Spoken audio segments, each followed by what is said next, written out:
Om Swastiastu.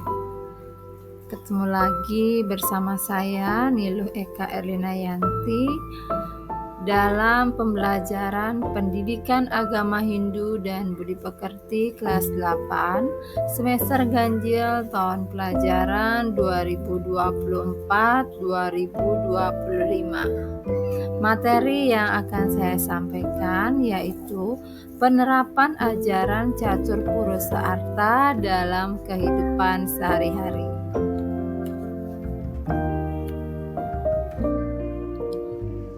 Sebelum saya akan menyampaikan pemaparan materi tentang penerapan ajaran catur purusa arta dalam kehidupan sehari-hari, saya ingin bertanya, apakah kalian masih ingat apa itu catur purusa arta?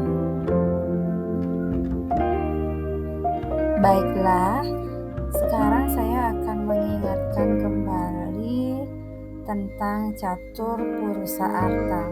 Jadi, catur purusa arta itu berasal dari bahasa Sanskerta, dari akar kata catur yang berarti empat, purusa yang berarti manusia, dan arta artinya tujuan.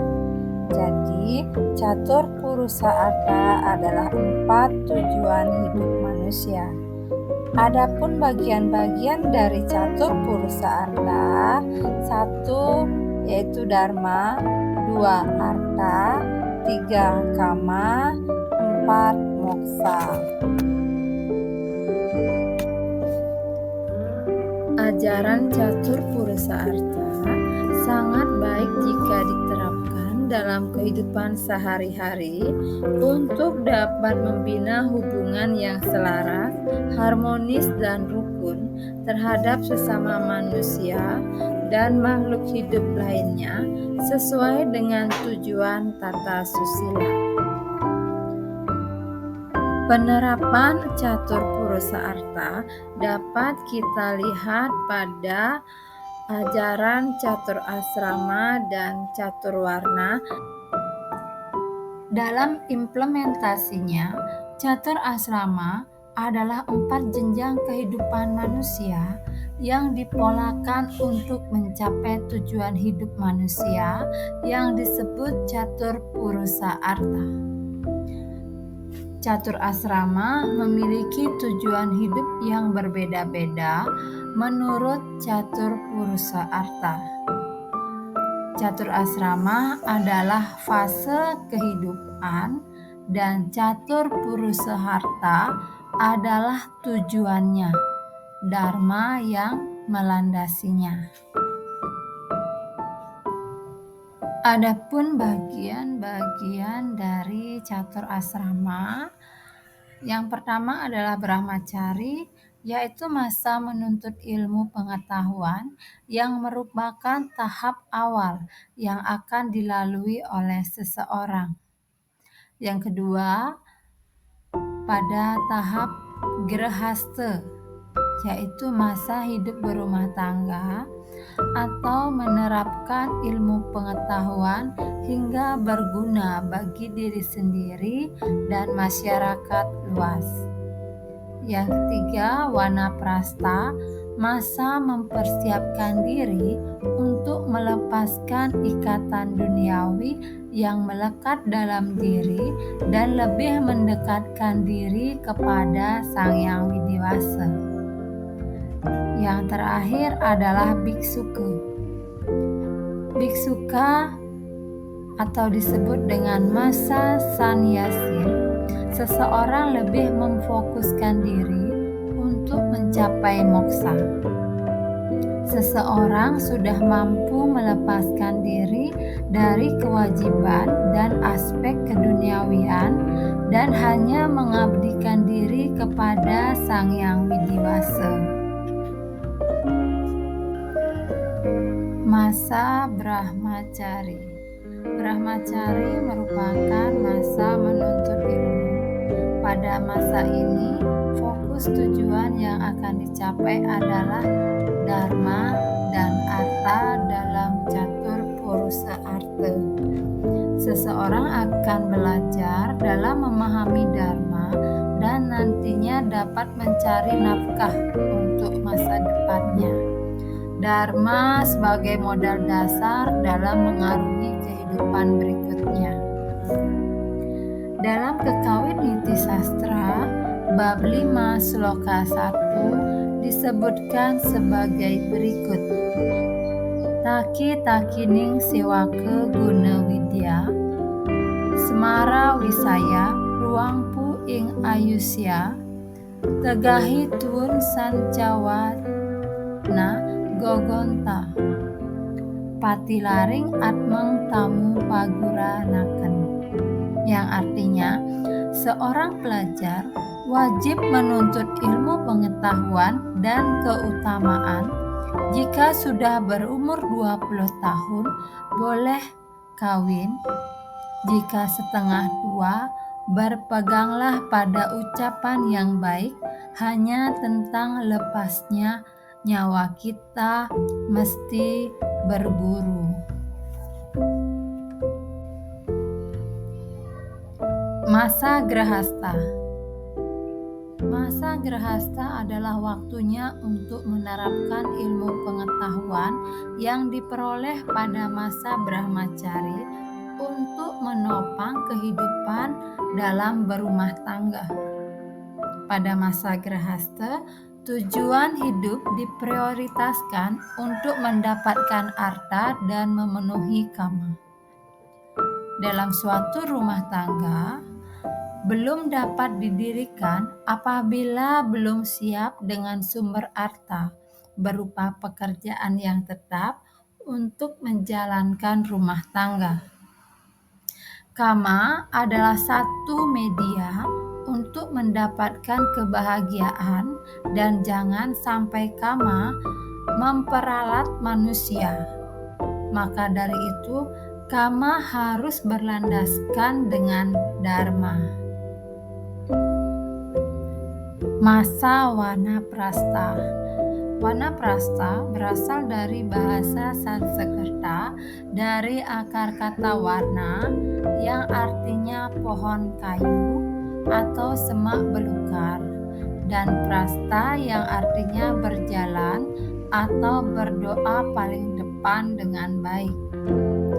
Wanaprastha dimaksud berada dalam hutan, mengasingkan diri dalam arti menjauhi dunia ramai secara perlahan-lahan untuk melepaskan diri dari keterikatan terhadap kemewahan duniawi, serta di mana seseorang sudah mampu melepaskan diri dari kewajiban hidup dalam masyarakat dan aspek keduniawian.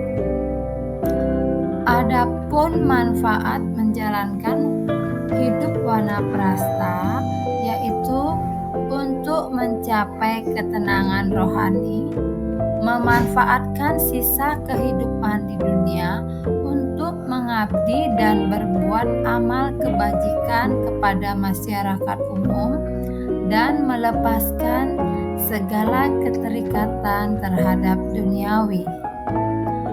Dalam masa wanaprastha yang baik dilakukan setelah berusia kurang lebih 60 tahun ke atas. Biksuka. Masa biksuka atau disebut dengan sannyasin, seseorang lebih memfokuskan diri untuk mencapai moksa. Pada tahap ini, seseorang sudah mampu melepaskan diri dari kewajiban dan aspek keduniawian dan hanya mengabdikan diri kepada Sang Yang Widiwasa. Seseorang pada tahap ini tidak akan merasa memiliki apa-apa lagi dan tidak terikat lagi oleh materi, serta selalu berusaha mendekatkan diri kepada Sang Yang Widiwasa. Implementasi ajaran Catur Purusa Arta pada Catur Warna. Catur Warna. Masyarakat Hindu mengelompokkan profesi menjadi 4 yang disebut dengan istilah catur warna. Dalam kitab Bhagavad Gita, Mandala 4 Sloka 13 menjelaskan bahwa catur warna atau 4 tatanan masyarakat adalah ciptaanku menurut pembagian kualitas dan kerja. Tetapi ketahuilah bahwa walaupun aku penciptanya, aku tak berbuat dan merubah diriku. Bagian catur warna yang pertama adalah Brahmana warna, di mana seseorang yang kesehariannya berprofesi sebagai pemimpin upacara keagamaan seperti sulinggi, pemangku, dan seseorang yang membidangi keagamaan seperti halnya guru agama Hindu juga termasuk dalam Brahmana warna.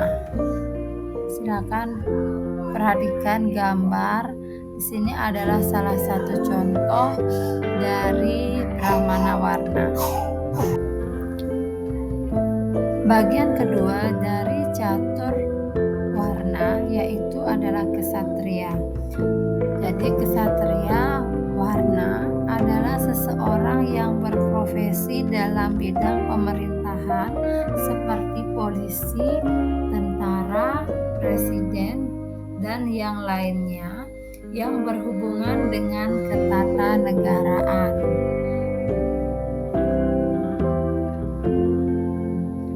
Selanjutnya, yang ketiga dalam catur warna disebut dengan Wesya warna. Jadi orang yang berprofesi dalam hal perniagaan dan pertanian, di mana seseorang yang berwatak tekun, terampil, hemat, cermat, dan mempunyai bakat kelahiran untuk dapat mewujudkan tujuan kekayaan atau arta, keinginan atau kenikmatan atau kama, kesejahteraan dan kebahagiaan atau moksa. Contohnya yaitu para pedagang, para petani, peternak, dan nelayan. Nah, di sebelah sudah saya tampilkan salah satu contoh dari Wesya warna, yaitu nelayan yang melakukan kegiatan sehari-hari untuk mewujudkan dari catur purusa arta tersebut, yaitu mencari arta dan kama. Bagian keempat dari catur warna yaitu Sudra warna, di mana seseorang yang memiliki pekerjaan yang mana memiliki kekuatan fisik, disiplin, patuh, dan memiliki bakat dalam mewujudkan tujuan atau arta, keinginan atau kama, kesejahteraan dan kebahagiaan atau moksa. Contoh dari Sudra warna antara lain asisten rumah tangga, babysitter, satpam, buruh bangunan, tukang parkir, dan yang lainnya.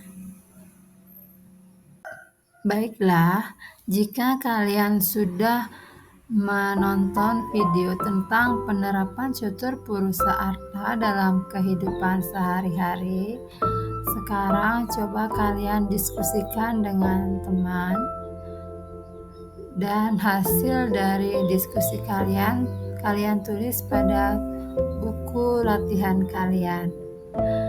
Nah, coba kalian perhatikan gambar di bawah ini, kemudian kaitkan dengan ajaran catur purusa arta.